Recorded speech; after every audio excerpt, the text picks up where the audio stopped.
श्री स्वामी समर्थ सर्वांना। तर काल गुरुवार होता आणि गुरुपौर्णिमा देखील होती। तर हे मला म्हणाले की आपण भुईगाव वसई येथे एक स्वामींचं मठ आहे, तिथे जाऊन दर्शन घेऊयात।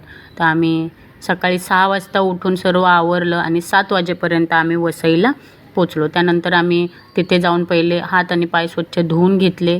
मग स्वामींसाठी हार, नारळ, अगरबत्ती अशी एक ओटी घेतली आणि तुम्ही हे बघू शकता, अक्कलकोट निवासी श्री स्वामी समर्थ मठ, भुईगाव वसई। त्यानंतर आम्ही मठात एंट्री केली। तर मठाचा परिसर एवढा मोठा होता आणि मस्त शांततेचं वातावरण होतं। प्रत्येकजण आपल्या भक्तीत लीन झालेला होता, त्यामुळे शांततेत छान वाटत होतं। आणि आम्हाला गर्दीसुद्धा मिळाली नव्हती, कारण आम्ही सकाळी लवकर गेलो होतो।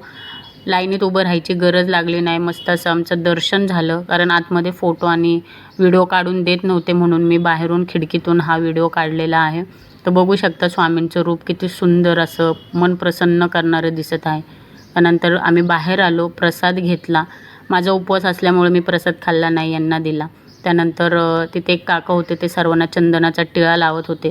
तर इथे बघू शकता बाहेरचा परिसर किती शांततेचा आहे, गाड्यांची गर्दी नाही, काय नाही। तर एकदा जाऊन नक्की भेट द्या आणि व्हिडिओ आवडल्यास लाईक आणि सबस्क्राईब नक्की करा।